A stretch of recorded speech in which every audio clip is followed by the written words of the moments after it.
Episode dimulai, Adi datang ke lokasi yang telah disebutkan oleh Atang dengan membawa tas berisi uang tebusan. Atang menyuruh Adi untuk menunggu. Tiba-tiba Chandral datang dengan berpura-pura menjadi korban juga, dan berbohong bahwa dirinya pun dipasangi bom oleh Atang. Tanpa menyadari niat jahat Chandral, Adi menyerahkan tas berisi uang kepadanya. Di saat bersamaan, pasukan polisi telah tiba di sekitar lokasi dan mulai mengepung area tersebut. Chandral yang merasa telah berhasil menjalankan rencananya, mencoba keluar sambil menyeringai penuh kemenangan. Tiba-tiba Imli datang dengan menabrak Chandral hingga earphone palsunya terjatuh ke lantai. Adi pun akhirnya mengetahui bahwa Chandral ternyata bukan korban, melainkan pelaku utama di balik semua ini.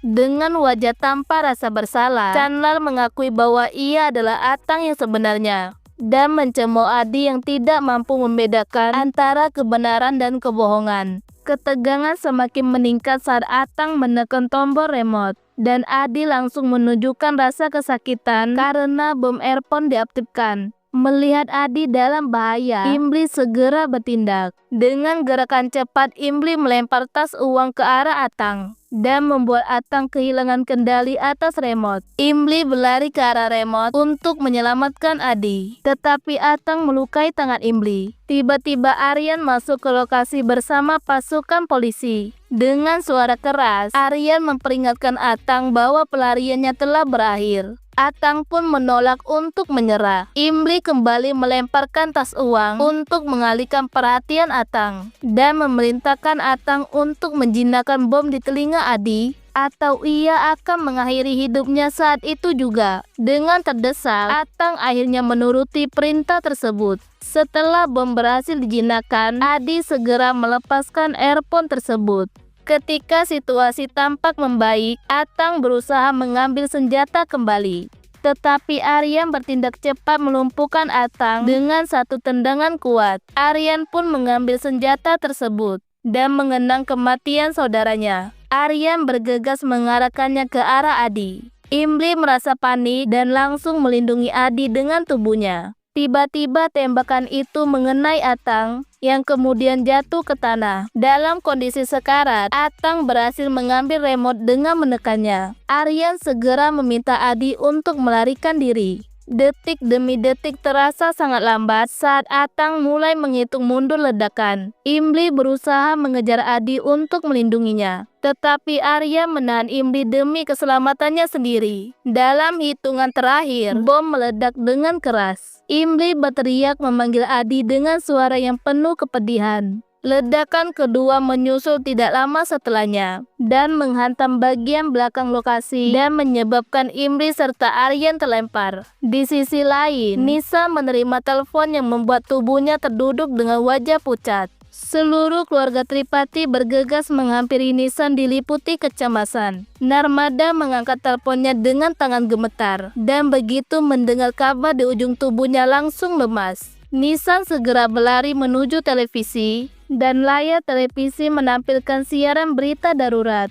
Pembawa berita dengan raut wajah serius mengabarkan bahwa telah terjadi ledakan bom di Pagdandia dan menyatakan bahwa 3 orang dilaporkan hilang dari lokasi kejadian. Mereka adalah Aryan, Imli, dan Adi. Pembawa berita mengatakan tim penyelamat telah menemukan satu mayat tidak dikenal dan proses identifikasi masih berlangsung. Kabar itu mengejutkan seluruh keluarga Tripati dan keluarga Rature. Anu pun yang baru saja datang berkata, apa yang sedang terjadi? Tauji kemudian memberitahu Anu bahwa tim penyelamat telah menemukan satu jasad dari lokasi ledakan namun belum diketahui siapa orang tersebut. Kabar itu justru memicu reaksi emosional dari Anu dan mengatakan, Aparna, bagaimana mungkin seorang ibu bisa tetap bersikap tegar ketika nyawa anaknya dalam bahaya? Sekarang putriku akan menjadi janda. Aparna pun langsung membentak Anu dan memintanya agar tidak mengucapkan kata-kata buruk yang bisa menjadi doa buruk.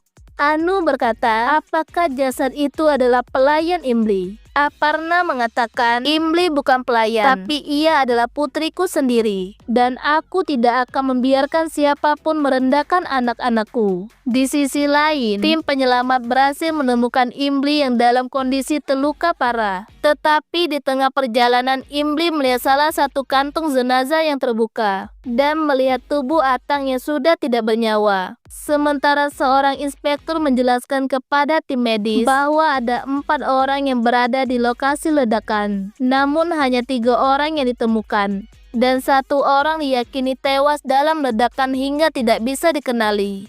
Kata-kata itu begitu menyakitkan bagi Imli, dan membuatnya pingsan di tempat dengan air mata yang masih membasahi wajahnya. Setelah beberapa saat, Miti melihat Imli terbaring tidak sadarkan diri di atas ranjang rumah sakit. Miti pun memohon pada Imli untuk bangun. Seorang perawat meminta Miti untuk membiarkan pasien beristirahat.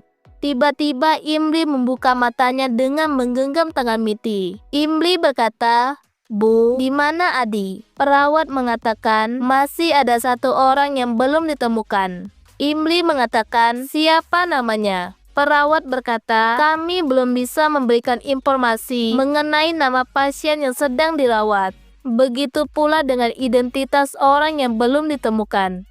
Imli pun merasa cemas, dan pandangannya terjatuh pada sosok yang tidak sadarkan diri di ranjang itu adalah Aryan.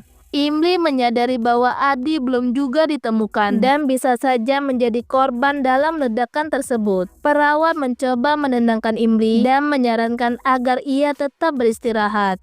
Dengan tenaga yang tersisa, Imli mendorong perawat dan berlari keluar dari ruangan rumah sakit untuk menemukan Adi. Di sisi lain, keluarga Tripati menyaksikan berita di televisi. Pembawa berita menyampaikan bahwa Chandra telah dikonfirmasi sebagai Atang dan telah tewas dalam ledakan. Pembawa berita juga melaporkan bahwa Imli dan Aryan berhasil selamat dan kini sedang dirawat di rumah sakit. Tetapi Adi dinyatakan hilang dan diduga menjadi korban yang tidak selamat. Berita itu menghantam hati setiap anggota keluarga Tripati. Di sisi lain, Imli menghampiri petugas dengan berkata, "Apakah kalian menemukan Adi?" Inspektur mengatakan, "Kami belum menemui identitas Adi, tetapi kami akan memberitahu jika jasadnya ditemukan." Mendengar kata jasad, emosi Imli memuncak dengan meraih senjata salah satu petugas dan berkata, "Kalau kalian mencoba menghentikanku, maka aku akan temukan Adi sendiri." Aryan pun mengambil senjata dari tangan Imli dan menyerahkannya kembali pada petugas. Aryan mengatakan, "Imli, Adi tidak ada di sini, dan aku sudah mencari kemana-mana." Namun Imli tidak mau menerima kenyataan dengan terus berontak. Imli bahkan menggigit tangan Aryan untuk melepaskan dirinya. Tetapi Aryan memeluk Imli lebih erat untuk menahan tubuh Imli yang mulai kehilangan kekuatan. Dalam pelukannya, Imli menangis sejadi-jadinya. Miti langsung menghampiri Imli yang menangis di pelukan Aryan. Imli memeluk Miti dengan berkata, "Bu, katakan pada semuanya hanya aku yang selalu membawa Adi pulang. Dan kali ini aku akan membawa Adi kembali ke rumah Tripati." Miti memeluk Imli dengan menatap Aryan yang matanya berkaca-kaca.